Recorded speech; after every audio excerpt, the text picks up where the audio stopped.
हम लोग आवृत्ति करेंगे श्रीमद् भागवतम के 10वें स्कंध के 31वें अध्याय का 10 नंबर का श्लोक। ओम नमो भगवते वासुदेवाय।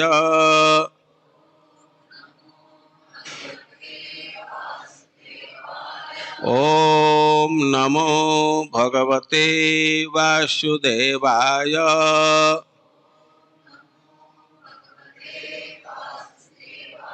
ओम नमो भगवते वासुदेवाय।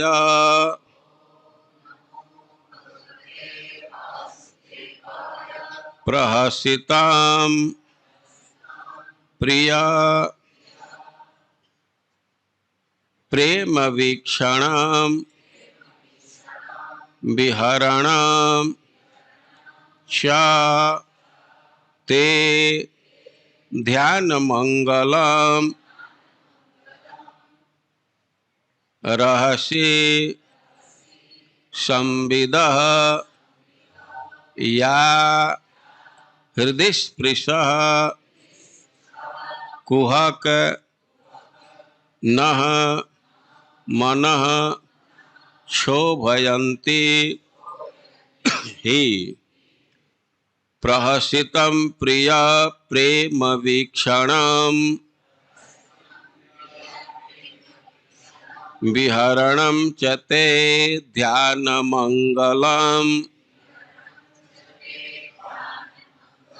रहस्य संविदो या हृदि स्पृशः कुहक नो मनः क्षोभयन्ति।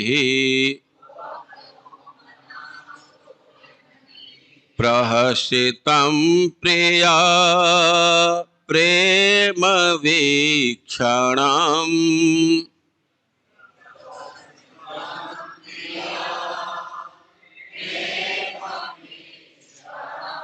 विहरणं च ते ध्यानमङ्गलम्।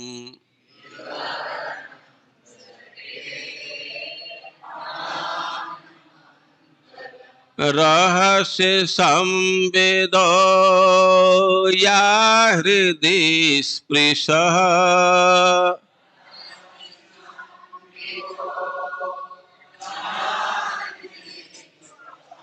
कुहक नो मनः क्षोभयन्ति।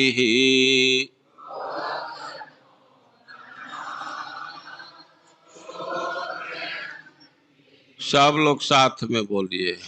प्रहसितां प्रिया प्रेम वीक्षणं विहरणं च ते ध्यानमङ्गलम्।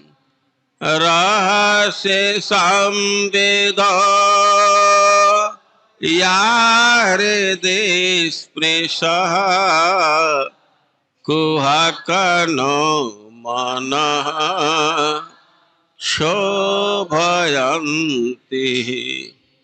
फिर से एक बार। प्रहसितं प्रिया प्रेम वीक्षणं विहरणं च ते ध्यानमङ्गलम्। रहस्य संवेदो या हृदि स्पृशः कुहक नो मनः क्षोभय। प्रहसितं हंसना, प्रिय स्नेहपूर्ण, प्रेम प्रेमपूर्ण, वीक्षणम चित्तवन, विहरणम घनिष्ठ लीलाएं च तथा ते आपकी ध्यान ध्यान द्वारा मंगलम शुभ रहस्य एकांत स्थान में संविदः वार्तालाप या जो हृदय में स्पृशः स्पर्श कुहक हे छलिया नह हमारे मनों को क्षोभयंती क्षुब्ध करती हैं हे निसंदेह। अनुवाद। आपकी हंसी, आपके मधुर प्रेम भरी चितवन, आपके साथ हमारे द्वारा भोगी गई घनिष्ठ लीलाएं तथा गुप्त वार्ताएं, इन सब का ध्यान करना मंगलकारी है और ये हमारे हृदयों को स्पर्श करती हैं। किंतु उसके साथ ही हे छलिया, वे हमारे मन को अतीव क्षुब्ध भी करती हैं। जगत गुरु श्रील प्रभुपाद की। हम लोग गोपियों के द्वारा गाए हुए गीत को सुन रहे। गोपियां कृष्ण के अन्वेषण करते करते बहुत दूर चले गए, सघन वन में चली गई। वन इतना सघन था कि चंद्रमा का प्रकाश भी नहीं पहुंच रहा था और कृष्ण का कहीं पता नहीं चला। तो निर्णय ली कि अब वन में जाने का अर्थ है कि कृष्ण को और कष्ट देना, क्योंकि जब हम लोगों से वे दूर भागना चाहते हैं तो हम लोग तो जितना निबिड़ वन में जाएंगे, जितने घने वन में जाएंगे, वो और घने वन में भागते जाएंगे और उनको कष्ट होगा। और इसलिए हम लोग लौट चले। अब पुनः पुलिन मासाद्य, वे यमुना जी के तट पर आ गई और एक साथ मिल करके वे गीत गाने लगी। उनके मन में यह भावना थी कि कृष्ण को गीत बहुत पसंद है, उनको आना होगा तो गीत से आकृष्ट होकर के आ जाएंगे। गीत गाने के क्रम में कृष्ण से कई एक प्रार्थना कर रही।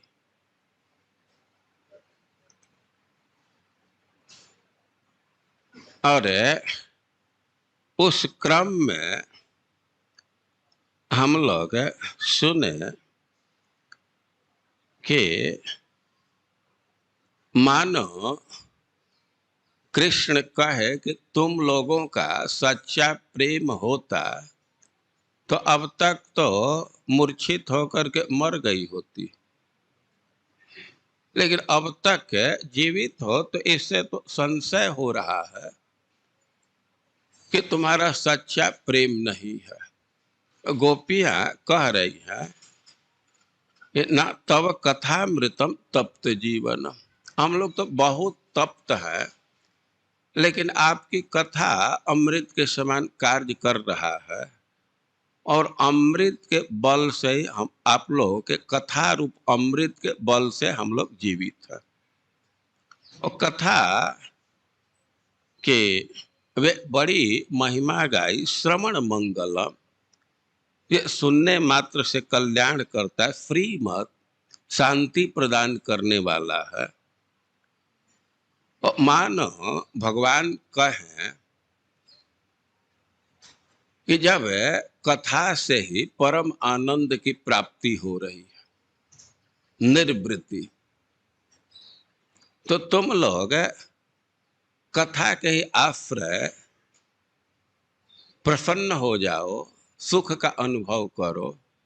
कथा के विषय में कहा गया है कि या निर्वृतिस्तनुभृताम तव पाद पद्म ध्यानात् भवज्जन कथा श्रवणेन वास्यात्। ध्रुव महाराज कह रहे, भगवान से ही कह रहे कि या निर्वृत्ति, जो आनंद, हृदय का आनंद आपके चरणों का ध्यान करने से प्राप्त होता है या आपके भक्तों के मुख से कथा सुनने से प्राप्त होता है, तो वैसा आनंद तो ब्रह्म में भी नहीं है। ब्रह्म ज्योति के अनुभव से वैसे आनंद नहीं प्राप्त हो सकता। तो मानो भगवान कह सकते हैं कि भी कथा बहुत बड़ा साधन है और उसी के सहारे तुम लोग अपने जीवन को व्यतीत करो, अब दर्शन की क्या आवश्यकता है।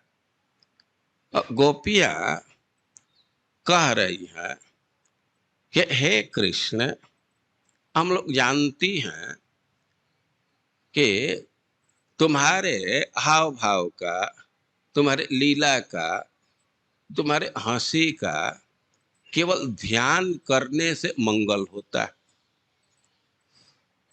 लेकिन हमारी स्थिति वैसी नहीं है। हम लोग जब तक तुम्हारा दर्शन नहीं करेंगे, दर्शन के अभाव में कथा का भी प्रभाव नहीं आ रहा, हम परम आनंद का अनुभव नहीं कर रहे हैं।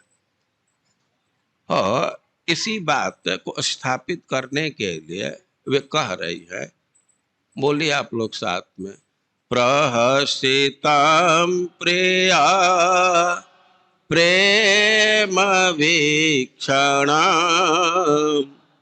विहरणम चते ध्यान मंगलम रहस्य संवेद या हृदय स्पृश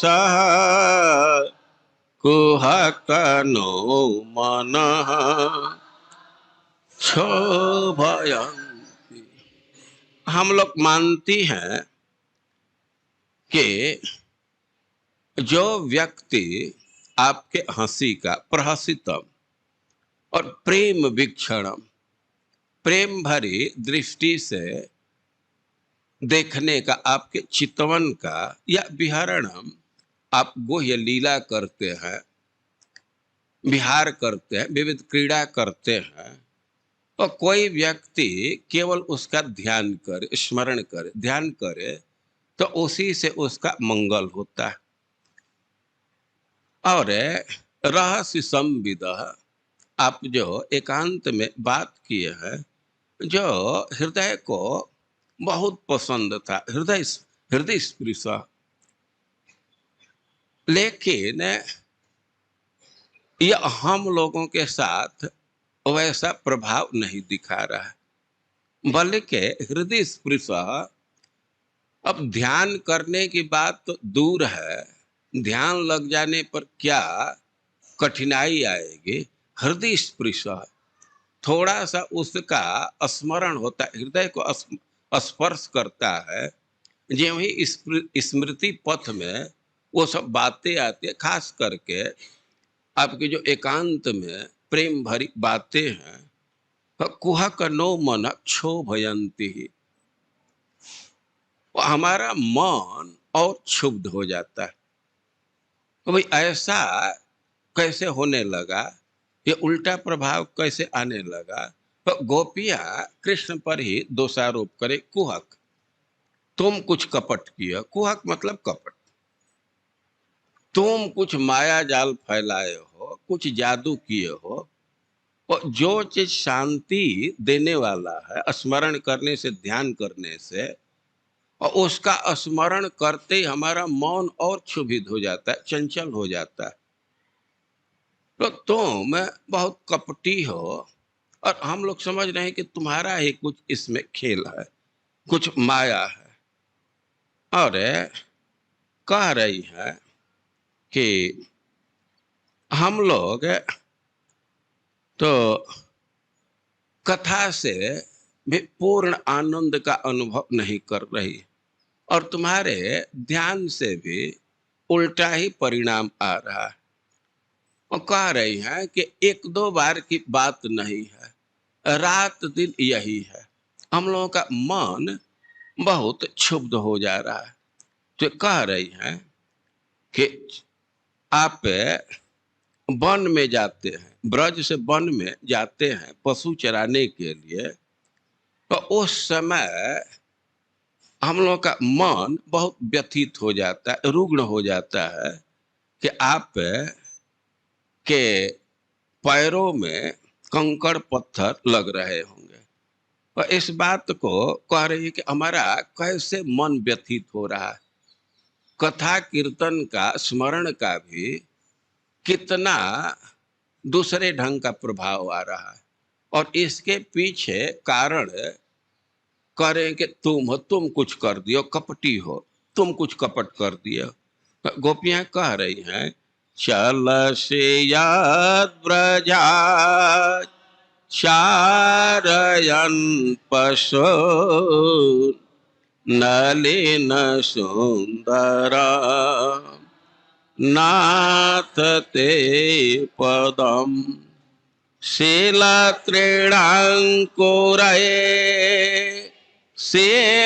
सेदतीतिन कलिलता मनः कांत गच्छ। हमारा मन सदैव क्षुभित रहता है। अब प्रातः काल जेम ही ब्रजात, ब्रज से चारयन पशु, ब्रज से निकल करके पशुओं को चराते हुए चलसी, आप चलते हैं तो नलिन सुंदरम नाथ ते पदम, आपके चरण, ते पदम नलिन सुंदरम, जो कमल से भी सुंदर है, सुकुमार है। तो शील तृणांकुर है सीदतीति, और कंकड़ से या अंकुर से, कुश के डाभा से या दूसरे घास से उसको कष्ट होता है, उसमें चुभते हैं। तो इस बात का स्मरण करते ही, अब गोचारण लीला का जेम ही ध्यान करते हैं, स्मरण करते हैं, तो इस बात का स्मरण होते ही कलिलता मन कांत गच्छति, हमारा मन कलिलता को प्राप्त हो जाता है, मतलब व्यथित हो जाता है, रुग्ण हो जाता है। तो हमारी स्थिति है कि सुबह से ही अब हमारा मन क्षुभित हो जाता है, दुखी हो जाता है। संध्या के समय कुछ संभावना रहती है कि दर्शन करके मन सुखी होगा, लेकिन कह रही हैं, दीन परीक्षाये नील कुंतलै बनरुहानन बेभ्रदावृतम घन रजस्वलम दर्शयन् मोहो मनसि न स्मराम वीरयक्षसि। तो दिन की स्थिति है कि यह सोच करके कि गोचारण में आपके पैरों में कष्ट हो रहा है, तो हम लोगों का मन व्यथित रहता है। और दिन परीक्षा, जब दिन समाप्त होता है तो तुम अपने सुंदर मुख को, कमल के समान मुख को दिखाते हो, और नील कुंतल बनरुहाननम बिभ्रदा वृतम, और आप वन से लौटते हैं संध्या के समय, और कह रहे हैं कि बनरुहाननम, आपका जो मुख कमल है और नील कुंतल, काले काले घुंघराले बालों से आवृतम, वो ढका हुआ। कृष्ण के काले काले बाल है, और संध्या के समय तो बेड़ी इत्यादि खुल करके खेल कूद में कुछ बाल मुख के सामने आ जाते, मुख को ढक लेते हैं। और कह रहे हैं कि घन रजस्वलम दर्शयन मुह, एक तो घुंघराले बालों से वे मुख आवृत है, और घन रजस्वलम, और उस पर खूब घना धूल पड़ा हुआ। ये मुख के विषय में कह रहे हैं कि घन रजस्वलम, गायों के खुर से धूल उड़ने से वो मुख पर पड़े हुए। तो ऐसे कहने में तो लग रहा है कि धूल पड़े हुए हैं, लेकिन उससे कृष्ण का सौंदर्य और बढ़ जाता है।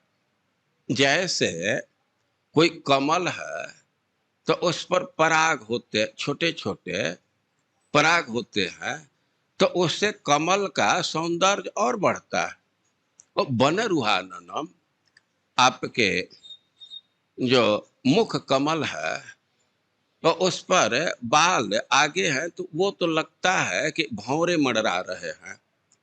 और जो घना रज है, वो ब्रजराज है, तो वह पद्म पराग के समान दिखता है। कहने के घन रज सुअलम, एक दूसरा अर्थ किया जा सकता है कि जो रज है तो वही सुंदर अलंकार के समान दिखता है। उस संध्या के समय भगवान का मुख बहुत आकर्षक होता है।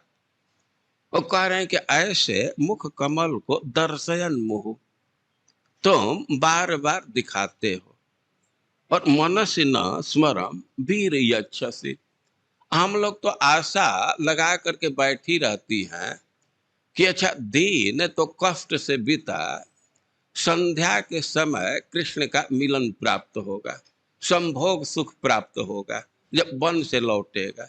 लेकिन तुम्हारा क्या व्यवहार है कि ऐसे सुंदर मुख कमल को दिखा करके और हमारे हृदय में स्मर काम ही उदित कर देते हो।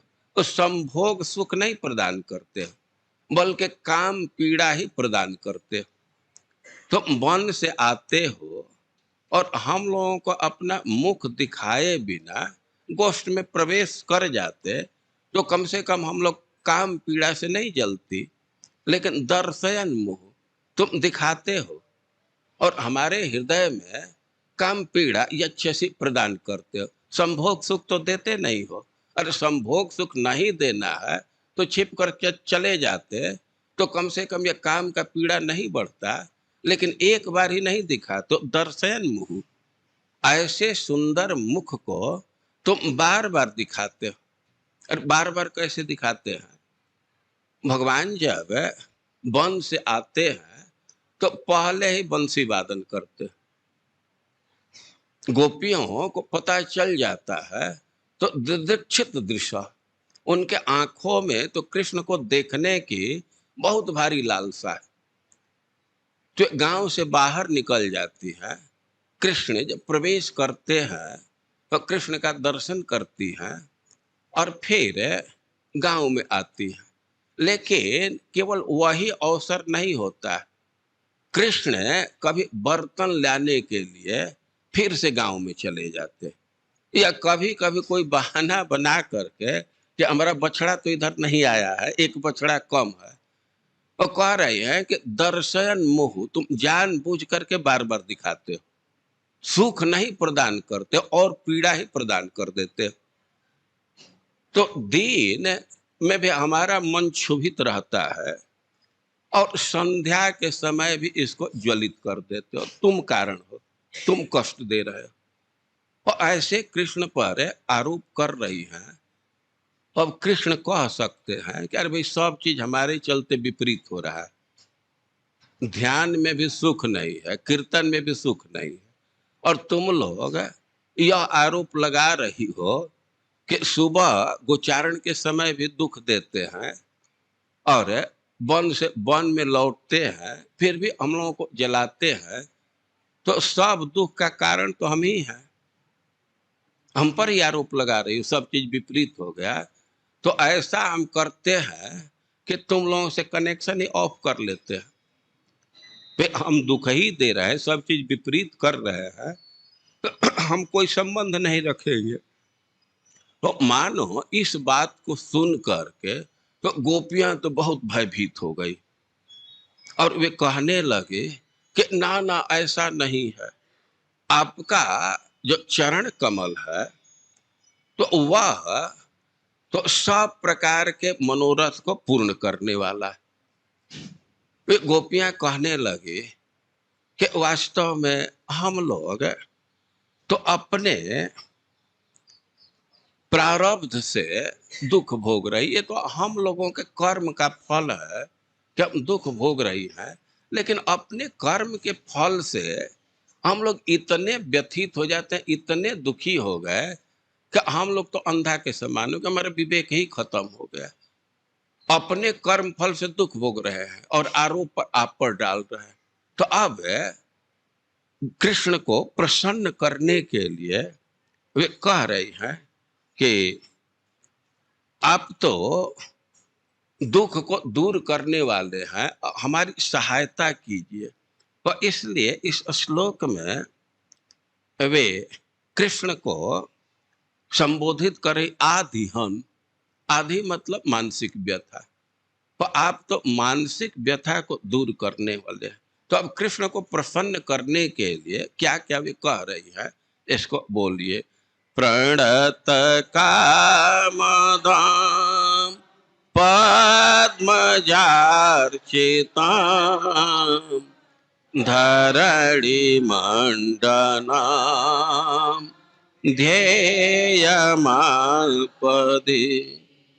शरण पंकजं शान्तमं च ते रमणनस्तने स्वर्पयाधिहन्। गोपियां कह रही हैं कि आपके पास क्षमता है और आप हमारी सहायता कीजिए। वे कह रहे हैं कि प्रणत कामदम, जो आपके चरणों का प्रणत होता है, प्रणाम करता है, तो उसके सारे मनोरथ पूर्ण हो जाते हैं।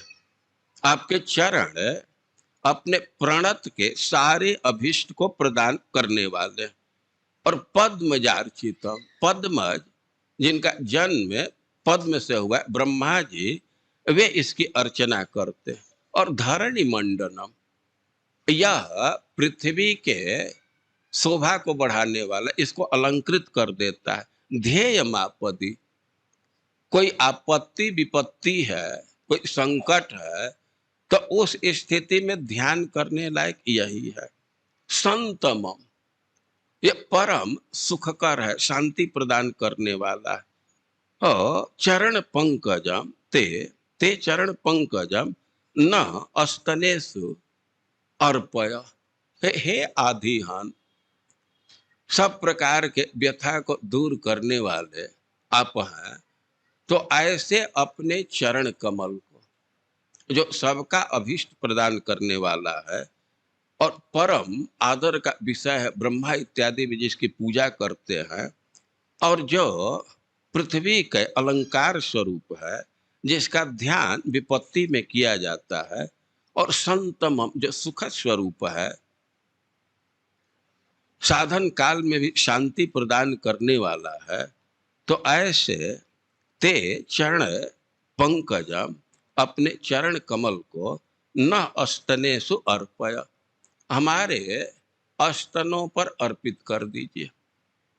देखिए, पहले ये बात कह चुकी है, लेकिन इतनी विवशता है, इतनी व्यग्रता है कि फिर से इस बात को कह रही। और कृष्ण को संबोधन करे रमण। रमण मतलब विहार करने वाला, रमण करने वाला। तो आशय यह है कि हमारा तो दुख दूर होगा ही, लेकिन रमण, आप भी कोई सन्यासी नहीं है, आपको भी कोई कठिनाई नहीं है, आप भी तो रमण के इच्छुक ही हैं। तो अपने चरण कमल को हमारे स्तन पर अर्पित कर दीजिए, सब समस्या दूर हो जाएगी, हमारी सहायता कीजिए। और अब आगे कह रही हैं कि आप अपना अधरामृत प्रदान कीजिए।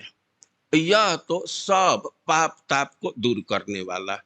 अधरामृत पाप प्राप्त हो जाए तो किसी प्रकार का शोक रहेगा ही नहीं। तो कह रही है, सुरत वर्धनम शोकनाशनम स्वरित वेणुना सुष्ठुचुम्बितम एतर राग विस्मरणं नृणां बेतर वीरनास्ते धरामृतम। कि आपके पास बहुत भारी औषधि है, उसको प्रदान कर देंगे तो हमारी सब समस्या दूर हो जाएगी, हमारा ताप दूर हो जाएगा, हमारा शोक दूर हो जाएगा। तो उस अधरा मृत के विषय में कह रहे, सुरत वर्धनम, आपका जो अधरामृत है तो मिलन की इच्छा को और बढ़ा देता है, संभोग की इच्छा को और बढ़ा देता है। अधरामृत पान करने से कभी तृप्ति नहीं होती, हमेशा और पीने की इच्छा होती है और संभोग की और इच्छा बढ़ती। और शोक नाशनम, यदि अधरामृत प्राप्त हो गया तो ये जो विरह का ज्वर है, विरह का ताप है, इसके चलते शोक है, तो पूरा पूरा समाप्त हो जाता है। स्वरित वेणुना सुष्ट चुंबितम, कि आप वेणु बजाते हैं और उस समय इस अधर का खूब अच्छा से चुंबन करता है। और इतर राग विस्मारणम नृणाम, उस अधरामृत की विशेषता है कि मनुष्यों के किसी भी आसक्ति को समाप्त कर देता है। और भीतर वीर न स्ते धरामृतम, हे दयावीर, आप उसे अधरामृत का वितरण कीजिए, हमको प्रदान कीजिए। और अधरामृत के प्रभाव को बतला रहे, सुरत वर्धन, यह और लालसा को बढ़ाने वाला और शोक नाशनम, सब प्रकार के शोक को दूर कर देगा। मानो कृष्ण कहे कि ठीक है, हमारे पास औषधि है, लेकिन औषधि उसी पर काम करेगा जो कुपथ्य का त्याग करेंगे। कुपथ्य मतलब जो खाने लायक नहीं है। कोई एक औषधि होता है कि उसमें कुछ खट्टा मीठा का परहेज करना पड़ता है ना। और कृष्ण कह रहे हैं कि वो तो दे देंगे औषधि, लेकिन इसके लिए जरूरी है कि पुत्र परिवार का आसक्ति का त्याग किया जाए। यह जब आसक्ति है, कुपथ्य है, तो पहले तुम लोग इसके लिए तैयार हो, कुपथ्य का त्याग करो, तब औषधि दे दूंगा। तो गोपियां करे, इतर राग विस्मारणम निर्णा, अरे इस औषधि में ऐसी ताकत है कि औषधि के सेवन करने से कुपथ्य का त्याग अपने से हो जाता है। और नृणाम, जो पुरुष जाति के हैं उनके भी आसक्ति चली जाती है। जो सार्वभौम पद प्राप्त करने की इच्छा है, राजा बनने की इच्छा, बड़ी बड़ी इच्छाएं भी समाप्त हो जाती है। तो आप औषधि दीजिए ना, औषधि सेवन से ही हमारा कुपथ्य भी सुधर जाएगा। तो ऐसे गोपियां प्रार्थना कर रहे। चैतन्य महाप्रभु इस श्लोक के अर्थ का आस्वादन किए। और चैतन्य चरितामृत के 16वें अध्याय में प्यार या त्रिपदी 121 120 से ही वे प्रारंभ कर रहे हैं। 121 में इसके प्रभाव को कह रहे हैं, तनु मन कराय क्षोभ, बढ़ाय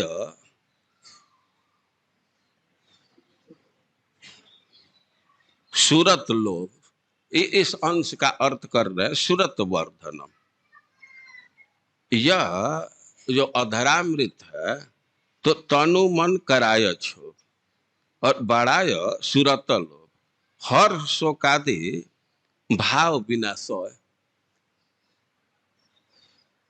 यह तन और मन में क्षोभ उत्पन्न करता है और संभोग के लोभ को बढ़ा देता है, मिलन के लोभ को बढ़ा देता है और हर शोक आदि तार बिना सोए, और जो प्राकृत हर शोक है उसको समाप्त कर देता है। और पाशराय अन्य रस, जगत करे आत्मवश, लज्जा धैर्य करे क्षय। कह रहे हैं कि पाशराय अन्य रस, इसका ऐसा प्रभाव है कि दूसरे रस का विस्मरण करा देता है, इतर राग विस्मरण, जगत करे आत्मवश, और सारे संसार को अपने अधीन कर लेता है। लज्जा धर्म धैर्य करे क्षय, और लज्जा धैर्य और धर्म का क्षय कर देता है, नाश कर देता है। और गोपियां कृष्ण को संबोधित करके कह रही हैं कि नागर सुन तुम्हार अधर चरित, हे नागर, हे बुद्धिमान चतुर, अपने अधर के चरित का श्रवण कीजिए। माताए नारी मन, जिह्वा करे आकर्षण, विचारिते सब विपरीत। यानी कि इसका ऐसा चरित्र है कि माताय नारी मन, नारी के स्त्री के मन को मतवाला कर देता है। अरे इस संसार में बहुत सारे मादक द्रव्य हैं, लेकिन संसार में जो भी मादक द्रव्य है वे उसका सेवन करने से, किसी मदिरा का पान करेंगे तब उसका नशा चढ़ता है। लेकिन कृष्ण का जो अधरामृत है वो कह रहे हैं कि पीने के पहले ही वह मतवाला कर देता है, नारियों को तो पीने के पहले ही मतवाला कर देता है। माता या नारी मन, जिह्वा करे आकर्षण, और जिह्वा को खींचता है, विचारित सब विपरीत। अरे कि इस पर विचार किया जाए कृष्ण के अधरामृत पर तो कोई एक चीज है अपोजिट दिखता है, उल्टा दिखता है, विपरीत दिखता है। आछू का नारी काज, कहित बासिए लाज। अरे भाई, कोई स्त्री पर ये पुरुष के अधर का प्रभाव आता है, कृष्ण के अधर का प्रभाव आता है, तो यह तो एक्सेप्टेबल है, इसको तो स्वीकार किया जाए। लेकिन इसके आगे जो प्रभाव है तब तो ऐसा प्रभाव है कि कहने में भी संकोच हो रहा है। उस बात को तो कहने में भी मैं लज्जा अनुभव कर रहा हूँ, या गोपियां कह रहे हैं कि लज्जा अनुभव कर रहे। तुम्हारा अधर बड़ा धृष्ट राय, तुम्हारा जो अधरामृत है तो बहुत धृष्ट है, धृष्टों का सरदार है। पुरुष से करे आकर्षण, अपन पियाते मन, अन्य रस सब पासराय। ये पुरुष को भी आकर्षण करता है, उसको भी आकर्षित कर देता है, और पुरुष को अपने को पान करने के लिए कि वो पिए, अपने और आकृष्ट करने के लिए, अपना सेवन कराने के लिए और सारे रस का और सारे स्पृहा को भुलवा देता है। अन्य रस सब पासराय, सबको विस्मारित करा देता है। और सचेतन रहे दूर, अचेतन सचेतन करे, तुम्हार अधर बड़ बाजीकार। है कि अरे जो सचेतन है तो उनकी बात तो छोड़िए, जो अचेतन है, जिसमें चेतना नहीं है, उसमें भी चेतना का संचार कर देता है, और अचेतन को भी इंद्रिय दे देता है, बोलने की क्षमता दे देता है, अनुभव करने की क्षमता देता है। तुम्हार अधर बड़ बाजीकार, तुम्हारा जो अधरामृत है वह बहुत भारी जादूगर है। तुम्हार वेणु सुस्केंधन, तार जन्माए इंद्रिय मन। अरे भाई, कैसे इस बात को कह रही हो, कैसे सिद्धांत स्थापित कर दी? तो करे कि अपने वेणु पर विचार करो, ये वेणु का मतलब क्या है? सूखा हुआ लकड़ी है। और जैसे जलावन का लकड़ी होता है वैसे ही वो तो सूखा हुआ लकड़ी है। और तार जन्माए इंद्रिय मन, और उस सूखे में अचेतन में भी मन और इंद्रिय उत्पन्न कर देता है। और तारे अपना पियाए निरंतर, और उसको निरंतर पान कराता है। वेणु धृष्ट पुरुष हैया, पुरुषा धर पिया पिया। अरे के वो वेणु पुरुष है, और एक पुरुष का ही अधरामृत बार बार पान करता है। और गोपी गण जनाए निज गान, एक तो पान करता है और पान करके चुप नहीं रहता है, वो हल्ला करता है, गोपियों को बतलाता है, बोलता है गोपियों से, अहो सुन गोपी गण बोले पियो तुम्हार धन। गोपियां तो पहले कह चुकी है कि दामोदरा धर सुधम अपि गोपिका ना, यह तो गोपियों का धन है। हम एक दिन पहले चर्चा किए थे कि गोपियों का विचार है कर कृष्ण तो गोप जाति में जन्म लिए हैं, तो उनका अभी विवाह नहीं हुआ, लेकिन कभी तो विवाह होगा, और विवाह होगा तो किसी गोपी से ही होगा ना। तो पत्नी का ही अधिकार है पति के अधरामृत पर, और कृष्ण का विवाह तो किसी गोपी से ही होगा, गोप जाति के है, तो गोपी का ही वो धन हुआ ना, गोपी का ही अधिकार है ना।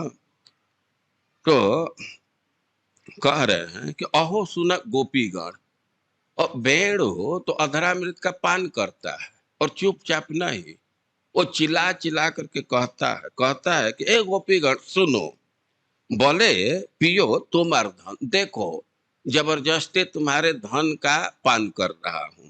और तुम्हार यदि थाके अभिमान, तुम लोगों को ऐसी अभिमति है कि हमारा धन है, तुम लोगों का धन है, तबे मोर क्रोधे करी लज्जा भय धर्म छाड़ी, छाड़ी दिमु कर आशी पान।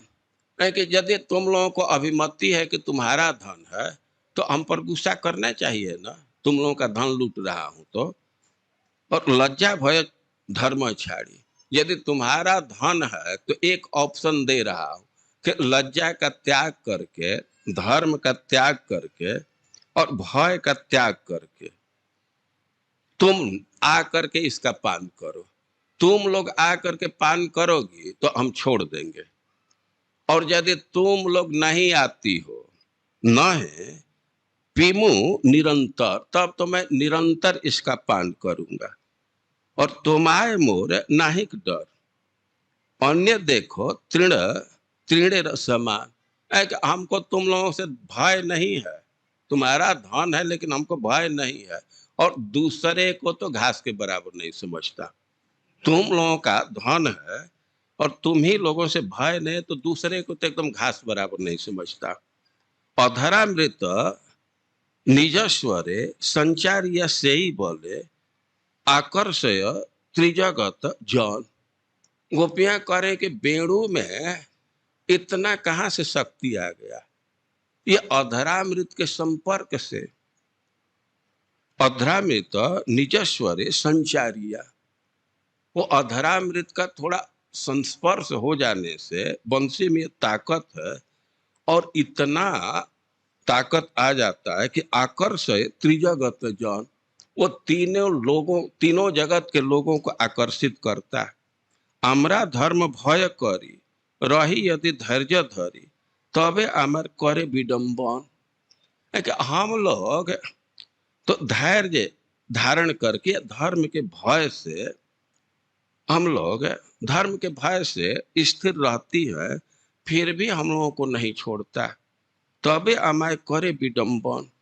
हम लोग तो दूर रहना चाहती है, लेकिन इतना उसकी शक्ति बढ़ जाती है अधरामृत के संपर्क से कि हमको भी छोड़ता नहीं, और बहुत भारी बेइज्जती कराता है, बहुत भारी तिरस्कार कराता है। निबी खसाए गुरु आगे, भाई क्या बेइज्जती कराता है, क्या तिरस्कार कराता है कि गुरुजनों के आगे हम लोगों का कमर का बंधन खुल जाता है, निबी बंधन खुल जाता है। निबी कहते हैं बेल्ट को, या पहले तो हम लोग पैजामा पहनते थे और उसमें एक डोरी बांधते थे। कई एक स्त्रियां साया पहनती हैं तो उसमें डोरी लगा करके उसको बांधती हैं, तो उसको निबी कहते हैं। और कहें कि बंसी का इतना प्रभाव है और इतना लज्जित करता है, हम लोग तो दूर ही रहना चाहते हैं लेकिन हम लोगों को लज्जित करता है। गुरु आगे हम लोग सास के साथ हैं या अपने पति के साथ हैं, उस समय भी बंधन खुल जाता है। देखिए, कई एक लोग इस विषय को नहीं जानते होंगे। देखिए, इस संसार में बहुत आसक्ति देखी जाती है, उसका बहुत बहुत प्रभाव होता है, शरीर में बहुत विकार आता है, लेकिन शायद ऐसा नहीं देखा जाता है कि किसी के आकर्षण से बांधा हुआ गांठ खुल जाए या केस खुल जाए। लेकिन कृष्ण का ऐसा आकर्षण है कि जो कृष्ण से आसक्त है, तो उन स्त्रियों को देखा जाता है कि उनका गांठ खुल जाता है और उनका बाल खुल जाता है। ये दो अनुभव आते हैं। और गोपियां कह रही हैं कि गुरु आगे नहीं, निबी खसाए गुरु आगे, लज्जा धर्म कराय त्यागे, केह धर कैसे धरी ये न लैया जाए। अरे कि गुरु वर्ग के समक्ष, मतलब सास के आगे ही निबी खुल जाता है, ये पति के आगे निबी खुल जाता है। तो अब पति को यह पता चल जाए कि किसी दूसरे से आसक्त है तो पति क्या सोचेंगे, या सास ही सोचे कि साथ है और पति साथ में नहीं है और इसमें काम के लक्षण आ रहे हैं, तो सास क्या सोचेगी। तो कह रहे हैं कि लज्जा धर्म करा त्यागे, केस धरी जेने जेन लैया जाए।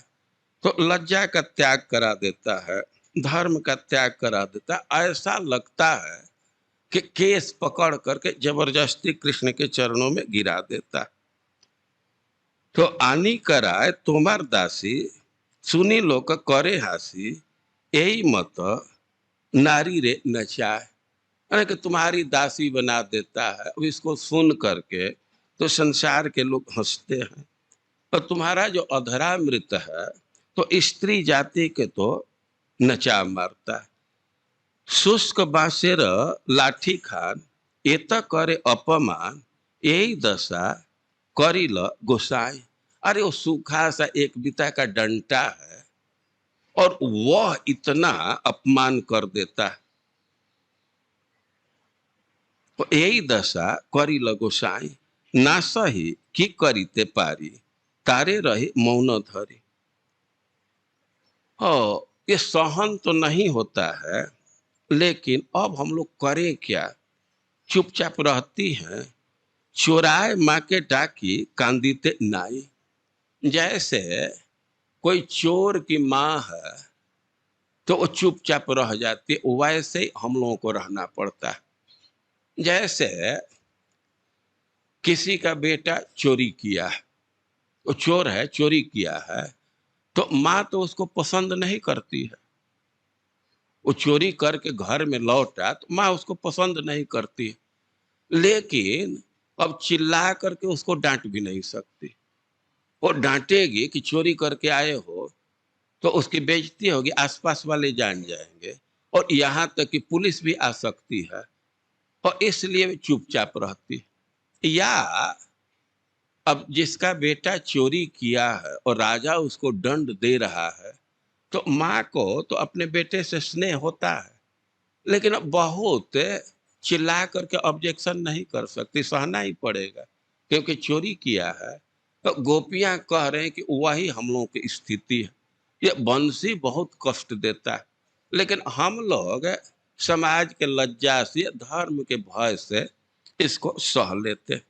और चैतन्य महाप्रभु इस श्लोक का और गोविंद लीलामृत के श्लोक का सम्मिलित अर्थ कर रहे हैं। तो आप लोग पीछे से इसकी आवृत्ति कीजिए। तनु मन कराय क्षोभ, बढ़ाय सुरत लोभ, हर्ष शोकादि भाव भी सोय तनु मन कराय क्षोभ बढ़ाय सुरत लोभ हर्ष शोकादि भाव भी सोय पाशराय अन्य रस जगत करे आत्मवश लज्जा धर्म धैर्य कर क्षय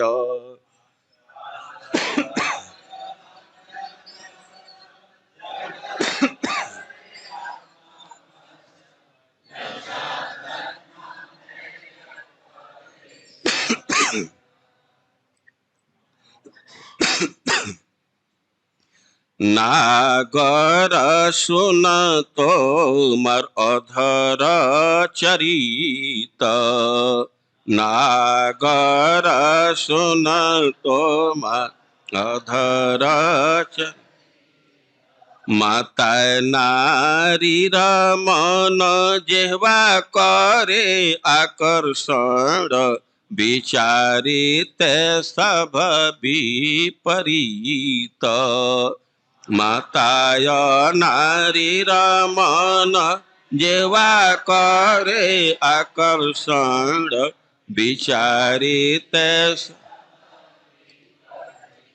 आछुक नारीर काय कहे ते बासिए लाज तोमार अधर बड़ धृष्ट राय आछुक नारीर काय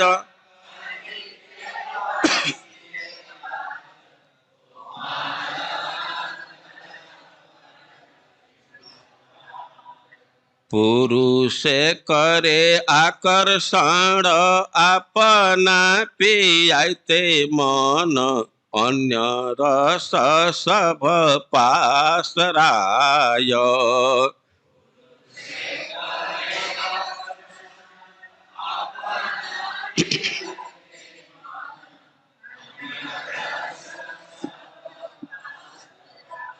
सचेतन रहो दूरे अचेतन सचेतन करे तोमार अधर बड़ बाजिकार चेतन रहो दूरे अचेतन सचेतन करे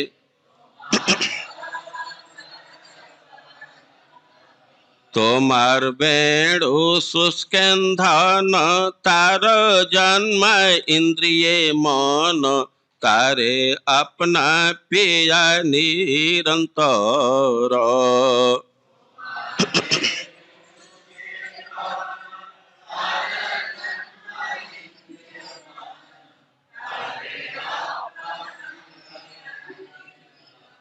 बेणु धृष्ट पुरुष हैया पुरुषाधर पिया पिया गोपी गणे जन निज पान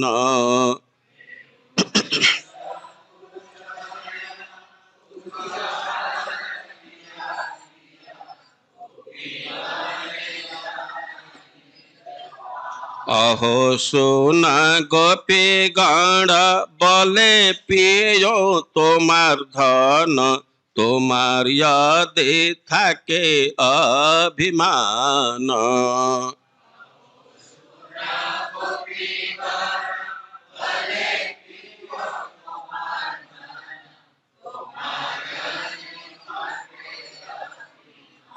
तबे मोरे क्रोध करी लज्जा भय धर्म छाड़ी छाड़ी दे मुकर आसिपान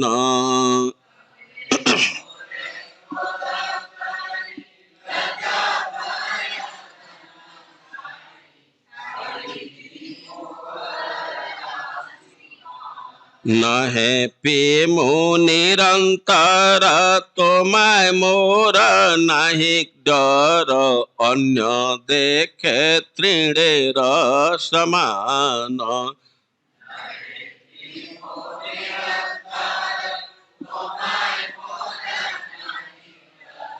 अन्य देखो तृणेर समान, अधरामृत निज स्वरे संचारी आसे बोले आकर्षये त्रिजगत जन।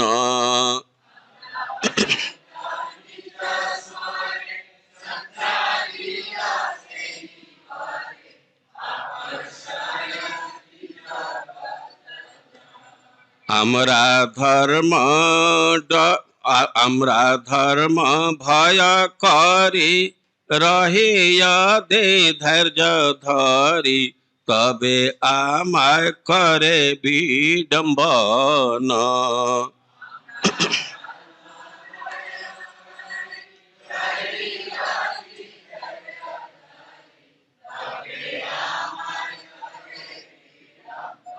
निबिख साय गुरु आगे लज्जा धर्म कराय त्यागे, कैसे धरी जेन लैया जाय।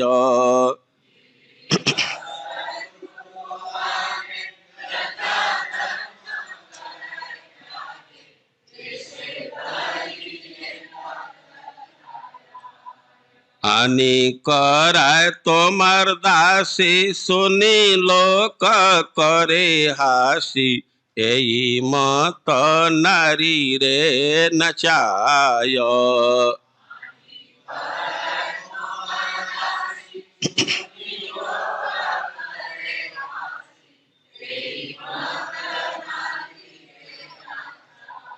शुष्क बांसेर लाठी खान, एता करे अपमान, एई दशा करिल गोसाई।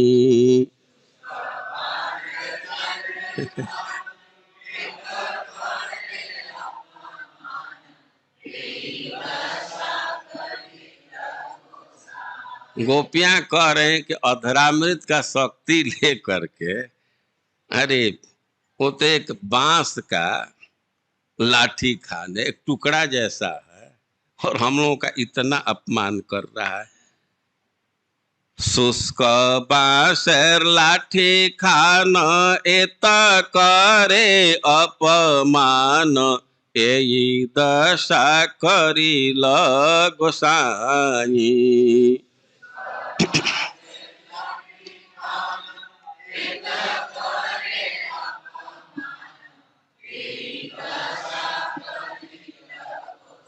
न सही की करते पारी, ताहे रही मौन धरी, छोरेर माँ के डाकी कांदते नाई।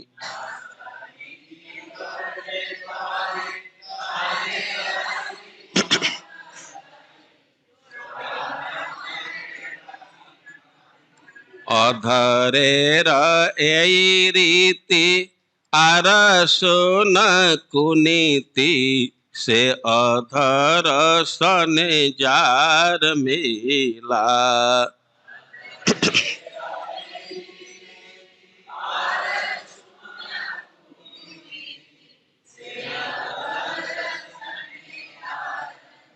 सेहि भक्ष भोज पान, हय अमृत समान, नाम तार हय कृष्ण फेला।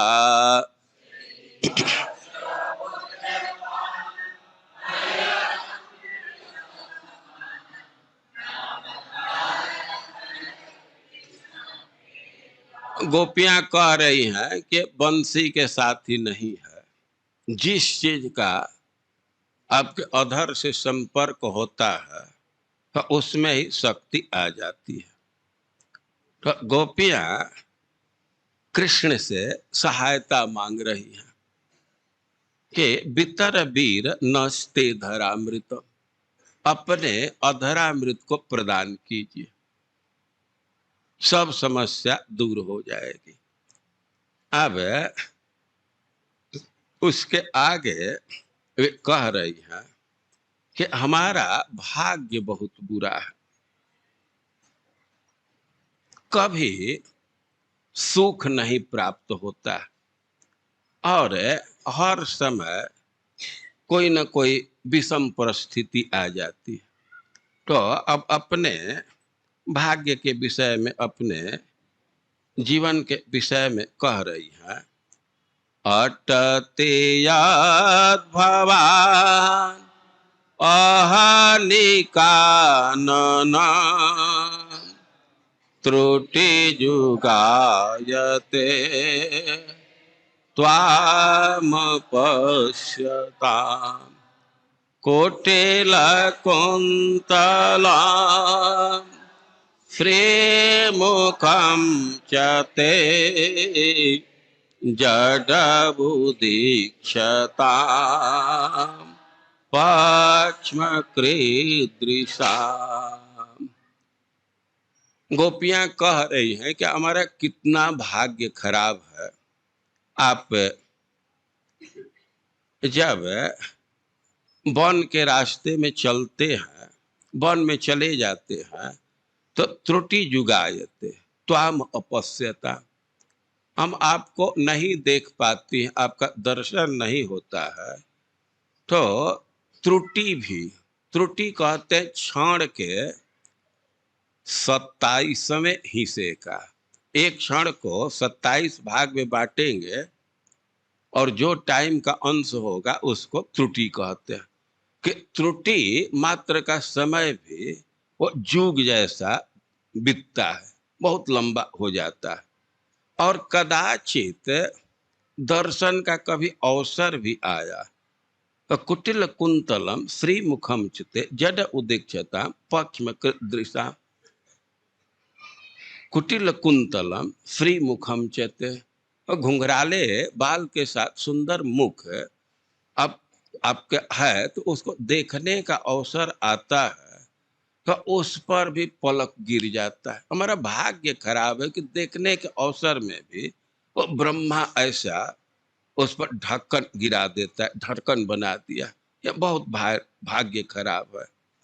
और आगे भी कह रही है कि आप हमारा साथ दीजिए, भाग्य हमारा खराब है लेकिन आप कुछ सहयोग कीजिए। तो सहयोग कि कैसे मांग कर रही है, तो कह रही है, पति सुतान्वय भ्रातृबान्धवा अति विलंघ्यते त्यच्युतागता गते वेदस्तव गीतमोहिता कि तव जोषित कस्त्यजेनि। कह रही हैं गोपियां कि गति विदस्तव गीत मोहिता, हम लोग तो आपके गीत से, बंसी के ध्वनि से मोहित हो करके अपने पति का, ये छोटे छोटे बच्चों का, ये वंश का, भाइयों का और भी बंधुओं का अति विलंघ्य, सदा सर्वदा के लिए उनका त्याग करके, और हे अच्युत आपके पास आई। लेकिन कितव जोशित कष्ट जन्य, हम तो सबका त्याग करके आई अच्युत के पास। अरे अच्युत जिसका नाम है तो उसको तो च्युत नहीं होना चाहिए। अरे जो बुला रहा है तो वहां रहना चाहिए ना। लेकिन हमारा इतना भाग्य खराब है कि जो अच्युत है वह भी भाग गया, वह भी हट गया है। और ये तो हमारा भाग्य खराब ही खराब है। इसी से यदि हमारा भाग्य खराब नहीं होता तो आप रात्रि को क्यों त्याग करते? आप तो अच्युत है ना। लेकिन हम लोगों को बुलाए, मोहित होकर के आए और पूरा पूरा सब कुछ का त्याग करके अति विलंघ्य, अति विलंघ्य का अर्थ करते हैं कि अब वहां फिर वापस नहीं जाना है। संपूर्ण रूप से त्याग करके आई और फिर भी रात्रि में आप त्याग कर दिए, ये दुर्भाग्य है। अब गोपियां अपनी स्थिति को व्यक्त कर रहे हैं कि हमारी स्थिति बहुत दुखद है। तो दो श्लोक में कह रही हैं। पहले कह रही हैं, रहसि संवेदा हृच्छयोदयाम् प्रहसिताननम् प्रेम वीक्षणम् बृहदुराश्रिय वीक्ष्य धामते मुहुरति स्पृहा मोह्यते मन। इसे कामदेव के 5 बाण माने जाते हैं। वे 5 बाण चलाते हैं। अगर है कि वैसे ही आप का 5 चीज तो हम लोगों को विकल कर दिया, बहुत मोहित कर दिया। क्या क्या 5 चीज है कि रहस्य संविदम, एकांत में बात, और प्रहसित आननम, हंसता हुआ मुख, प्रेम वीक्षणम, प्रेम भरा चितवन, बृहदुर, आपका जो सुंदर छाती है, प्रिय धाम, जो सौंदर्य का स्थान लक्ष्मी जी का निवास है, और मुहुरति स्पृहा मुह्यते मन, इसको देख करके हमारे बहुत रति की स्पृहा उदित हो रही है। और सबके विषय में कह रहे हृच्छयोदय, ये सब जो हृच्छा है, जो हृदय में सोया हुआ है, उसको जगा दिया, उसको उदय कर दिया। तो 5 चीज पूरा हो जा रहा है। रहस्य संविदम एक, और प्रहसित आननम 2, प्रेम वीक्षणम 3, बृहद उर, और श्रिय धाम अलग से है। 5 का गिनती किया गया है, 5 बाण के समान। रहस्य संविदम, रहस्य मतलब एकांत में जो आपकी वाणी है, वार्ता है, जो बात किए हैं। और सबके साथ तो हृच्छयोदयम लगेगा, हृच्छय को उदित करने वाला।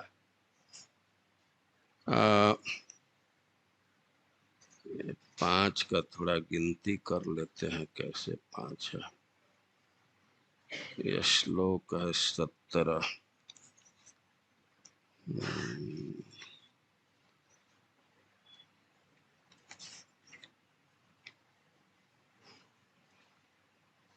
मोहन पंचकम कामसर पंचकम इव अस्मन् नेत्ररंध्रेषु प्रविश्य हृदय ज्वालयति इत्याहु।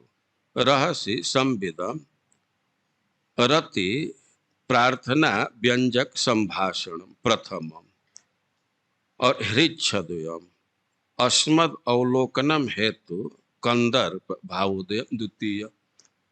ये कह रहे हैं कि हृच्छयोदय, ऐसे दृष्टि से देखे, आपका देखना या आपका हाव भाव जो हृदय में काम उत्पन्न कर रहा है, और हंसता हुआ मुख, और प्रेम भरी चित्तवन, और विशाल छाती, सुंदर छाती, जो लक्ष्मी जी का निवास है। और ये 5 चीज को देख करके मुहुरति स्पृहा मुह्यते मन, अब निरंतर रति की स्पृहा जग रही है, विलास की स्पृहा जग रही है, मिलन की स्पृहा जग रही है, और मुह्यते मन, हमारा तो मन मोहित हो रहा है, मूर्छा को प्राप्त हो रही है। तो यह गोपियां अपनी स्थिति व्यक्त कर रही है और कह रही है कि आप तो ब्रजवासियों के कष्ट को दूर करने के लिए अवतरित हुए, विश्व का कल्याण करने वाले। तो इस स्थिति में हमको थोड़ा अपने अधरामृत का, या जिससे हमारी मूर्छा समाप्त हो जाए, उसको प्रदान कीजिए। आपके पास हमारी बीमारी का औषधि है और हम एकदम मरने वाली हैं, मूर्छा को प्राप्त है, तो थोड़ा सा कुछ उपाय कीजिए, कोई भी एक उपाय कर दीजिए। अब वे खोल नहीं रही है, क्या उपाय कीजिए। आचार्यों ने अर्थ किया है कि अरे केवल अपना हाथ हमारे छाती पर सहला देंगे, रख देंगे, तो इससे भी हम जीवित हो सकती। तो कृष्ण से प्रार्थना कर रही हैं, क्या बोल रही हैं? ब्रज बनौ कशाम व्याक्ते रंगते ब्रिजेन हन्त्र्यलम् विश्वमङ्गलम् त्यजमनाक्षण त्वत्स्पृहात्मना स्वजन हृद्रुजा या निषोदा। कह रहे हैं कि ब्रज बनौ कसाम ते व्यक्ति विश्व मंगलम ते व्यक्ति। आपका जो अवतार हुआ है, आपका जो जन्म हुआ है, और ब्रजवासियों के दुख को दूर करने के लिए, सारे विश्व का मंगल करने के लिए। ब्रिजिन हंत्री अलम, आप दुख दूर करने में समर्थ है। त्यज मनाक चनस तत्स्पृहात्मना, हम लोगों के बहुत भारी स्पृहा है। और स्वजन हृद्रजाम, हम तो आपके अपने हैं। अब तो सारे ब्रजवासियों के दुख दूर करने के लिए अवतीर्ण हुए हैं। अरे ब्रजवासियों की बात क्या है, पूरे विश्व का मंगल करने के लिए अवतीर्ण हुए हैं। तो हम लोग तो बिल्कुल आपके अपने हैं। तो यह निषूदनम, जो हृदयाम, हमारे हृदय के रोग को, हमारे हृदय के कलमस को, कसमल को दूर करने वाला, नाश करने वाला है। तो उस औषधि का थोड़ा सा त्याग कीजिए, थोड़ा सा उसको प्रदान कीजिए। आपके पास भारी भंडार है, तो थोड़ा से उससे प्रदान कीजिए, और इसी से हमारी समस्या दूर हो जाएगी। और गोपियां ग्राउंड दे रही है कि ब्रज के हित के लिए आप अवतार ले, विश्व के हित के लिए। तो हम लोग भी ब्रजवासी हैं ना, और बिल्कुल अपने हैं। तो आपका यह कर्तव्य है कि हमारे कठिनाई को दूर कीजिए। वे आज पहले के श्लोक में कही है, मुह्यते मन, हम तो एकदम मूर्छा को प्राप्त हो रहे हैं। अब थोड़ा विलंब होने पर 10वीं दशा को प्राप्त हो जाएंगे, और इसलिए जल्दी कीजिए, हमारे रोग को दूर करने वाला औषधि प्रदान कीजिए। अब इसके बाद गोपियां इतनी विकल हो गई कि अपना अब कुछ अनुसंधान नहीं है। अब पूरा पूरा कृष्ण के साथ तादात्म्य प्राप्त कर गई, और वे कह रही है कि यत्ते सुजात चरणाम्बुरुहम स्तनेषु भीता सनैर प्रिय दधिमहि कर्कशेषु।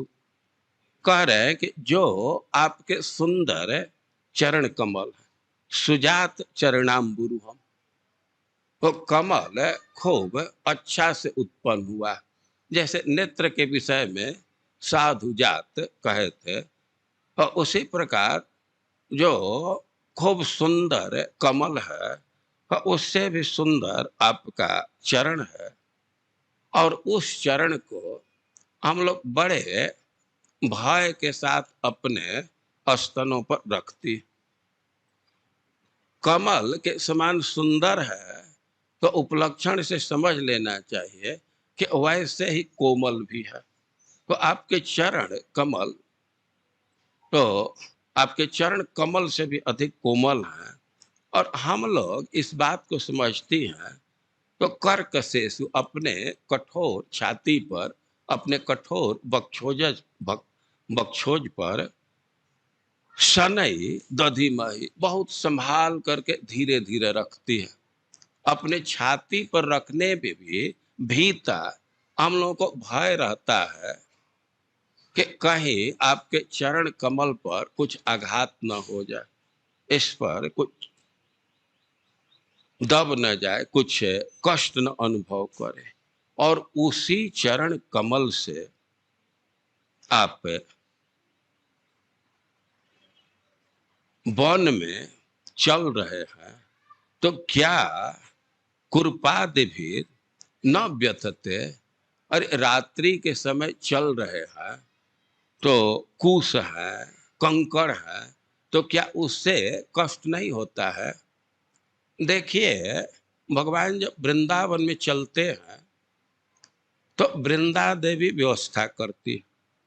खास करके वे गोचारण के लिए चलते हैं तो वृंदा देवी जोग माया सब रास्ता को ठीक रखती है, मुलायम मुलायम घास प्रदान करती है। और सच्चाई यह है कि भगवान को वृंदावन में कोई कष्ट नहीं है, बहुत कष्ट नहीं है, लेकिन स्नेह का यह स्वभाव होता है कि आशंका मन में उदित हो ही जाता है।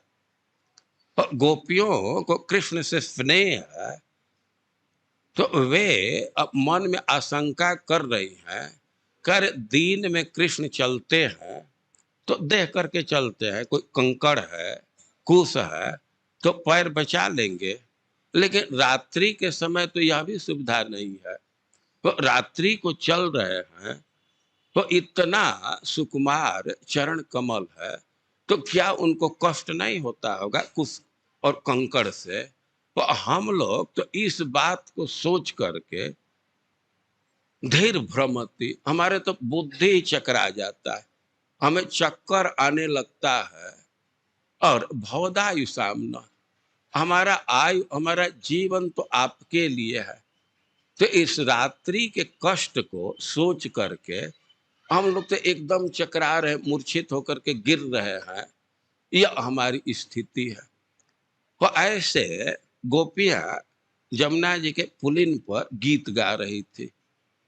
अब सुखदेव गोस्वामी कहते हैं कि इति गोप्य प्रगायन्त्य, गोपियां गा रही थी और प्रलपंत्यश्च चित्रधा, और विचित्र विचित्र बात कर बोल करके प्रलाप कर रही थी। विचित्र विचित्र बात क्या है? चित्र प्रलाप, प्रलाप का अर्थ है कि कोई उनका लॉजिकल स्टेटमेंट नहीं था। इलॉजिकल स्टेटमेंट को प्रलाप कहते हैं। आप गोपी गीत में ही देखे होंगे कि एक बार तो कृष्ण को कहती हैं कुहक, तुम माया किए हो, तुम कुछ कर दिए हो कि जो सुख देने वाला साधन है वह भी नहीं सुख दे पा रहा है। और अगले श्लोक में कहते हैं आदिहन, तुम ही हमारे व्यथा को दूर करने वाले, प्रणत कामदम, जो नमस्कार करेगा सब अभिष्ट पूर्ण हो जाएगा। तो विचित्र विचित्र प्रकार से वे बोल रही हैं, गा रही हैं। और रुदु सुस्वरम राजन कृष्ण दर्शन लालसा, अब तो उनको अपना कुछ ध्यान नहीं है, कृष्ण में ही तन्मय हो गई हैं। केवल एक ही इच्छा है कि कैसे कृष्ण का दर्शन हो। तो गा तो रही थी, अब रोने लगी। सुस्वरम मतलब दीर्घ स्वर में, लंबे स्वर में वे रोने लगी। अब गोपियां जब विलाप करने लगी, रोने लगी बहुत कातरता के साथ, तो अब सुखदेव गोस्वामी कह रहे हैं तासम आविर्भूत छौरी स्मयमान मुखाम्बुज। अब गोपियों के बीच में भगवान प्रकट हुए और भगवान मुस्कुरा रहे थे। अस्मयमान मुखाम्बुज, उनका मुख कमल मुस्कान से युक्त था। पीतांबर धरा स्रग्वी साक्षात मन मन मनमथ, वे पीतांबर धारण किए थे और ऐसे सुंदर लग रहे थे कि कामदेव खुद मूर्छित हो जाएगा, वो मोहित हो जाएगा। तो तम लोग क्या गतम पृष्ठम प्रत्युत फुल्ल दृशो बला, उत्तस्थो जुगपत सर्वा तन्वः प्राण विवागत।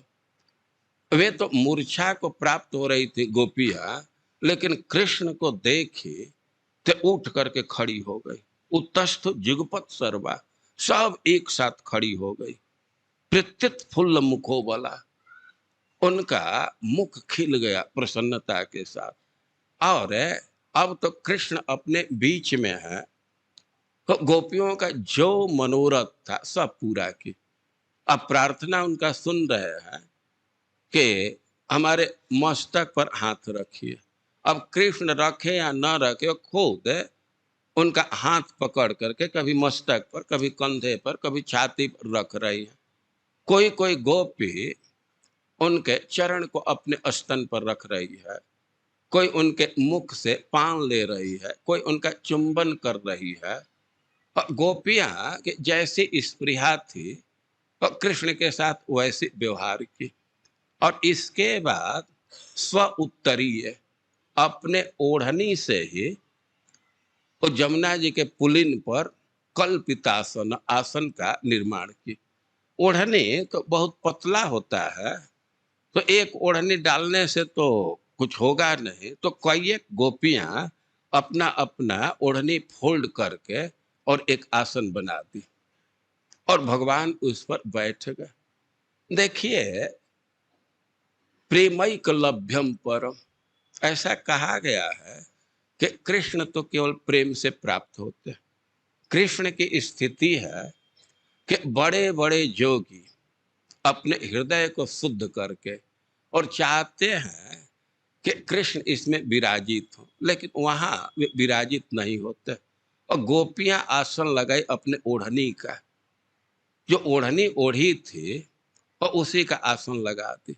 ओढ़नी का क्या मतलब है कि उनके मुख पर पसीना आ रहा है, तो पसीना उसी ओढ़नी से पोंछ रही है ना। आंसू गिर रहा है तो उसी से पोंछ रही है। और भी नाक कान जो भी पोंछना है तो उसी से पोंछ रही है ना। और उसी से आसन लगाई और कृष्ण खूब आनंद के साथ बैठे। गोपियां उनको घेर करके बैठ गए। सुखदेव गोस्वामी कह रहे हैं कि इस स्थिति में व्यरोचत अधिकम, भगवान सबसे अधिक शोभित हो रहा है। ये भगवान के सौंदर्य की विशेषता है, ये उनके लीला की विशेषता है कि जैसे परिकर है तो उसके अनुसार प्रकाशित होता है। तो आज तो जो विश्व के सबसे बड़े प्रेमी हैं और उनके बीच में कृष्ण बैठे हैं, तो व्यरोचिता अधिकम, इस स्थिति में कृष्ण सबसे अधिक सुंदर लग रहा है। और गोपियां उनसे विविध प्रकार का प्रश्न कर रही हैं। कृष्ण उनका उत्तर दिए और लीलाएं हैं, लेकिन जो हो कृष्ण गोपियों के बीच में बैठे हैं। और हम लोग इस सत्र का यही विराम देंगे। भगवान सुखपूर्वक बैठे, गोपियां प्रसन्न है। और गोपी गीत के अर्थ को कहने के लिए हमको कहा गया था, और हम सोच रहे थे कि इसको थोड़ा अच्छा से बतलाएंगे, लेकिन प्रथम दिन ही हम अनुभव कर लिए कि अच्छा से बतलाने का मतलब है कि अब कुछ उसे लाभ नहीं होगा। और इसलिए हम जितना सिंप्लीफाई हो सकता है, इसका स्तर जितना नीचे जा सकता है उतना नीचे करके कुछ समझाने का प्रयास किया।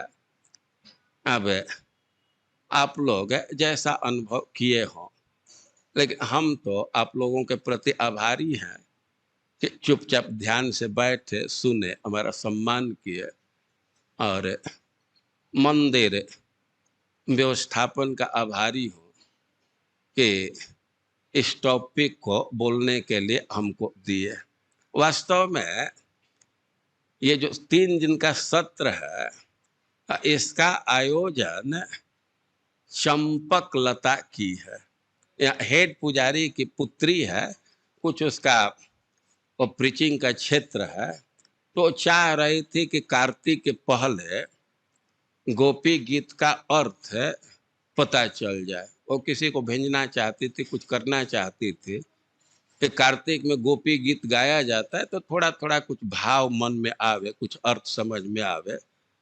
तो अब हमारा तो पहले से सब प्रोग्राम फिक्स था, तो कार्तिक के पहले तो नहीं हो पाया, लेकिन तब था कि तब जितना जल्दी। तो आप लोग देखे होंगे कि 1 बजे हमारा एक सेशन समाप्त हुआ और उसी दिन 4:30 बजे शुरू करना पड़ा। और हमारी स्थिति थी कि हम कुछ पढ़े नहीं थे, अब पढ़ पढ़ करके धीरे धीरे इसको कुछ कहने का प्रयास किया। छिटपुट पढ़ा था, बहुत आनंद आता है, बहुत बहुत बातें हैं कि वो सब पढ़ने पर मन स्वाभाविक ही उधर खींच जाता है, लेकिन उसके लिए थोड़ा संस्कृत का ज्ञान चाहिए और अपना डोरा भी होना चाहिए। देखिए, कभी कभी सिलाई मशीन में हम लोग देखते हैं कि नीचे का डोरा नहीं रहता, डोरा होता है ना। अब वो नीचे का डोरा ना हो, वो चलता जाता है चलता है, लेकिन वो चल करके क्या करेगा, ऊपर का डोरा तो टिकेगा नहीं। तो बहुत ही सुंदर सुंदर भाव हैं, लेकिन उसके लिए नीचे के डोरे के भी जरूरत। श्रोता लोग सक्रिय रहेंगे, कुछ विचार करेंगे, तभी उन भावों का आस्वादन किया जा सकता है। तो हम तो प्रथम दिन ही चेत गए और इसलिए अब इसको बहुत सरल करके कहने का प्रयास किया। अब जो त्रुटि रह गई होगी तो आप लोग उसको सुधार करके ग्रहण कीजिएगा। बहुत सारे भक्त प्रसन्न भी हैं। एक केशव सखा हैं और वे उनकी प्रसन्नता व्यक्त हो रही है, आज भक्तों को प्रसाद बांटेंगे। तो इस सत्र की प्रसन्नता का ही व्यक्तिकरण जो हो। हमको एक अवसर मिला, हम कम से कम एक बार अच्छा से पढ़ गए, तो हम तो बहुत प्रसन्न हैं। हरे कृष्णा।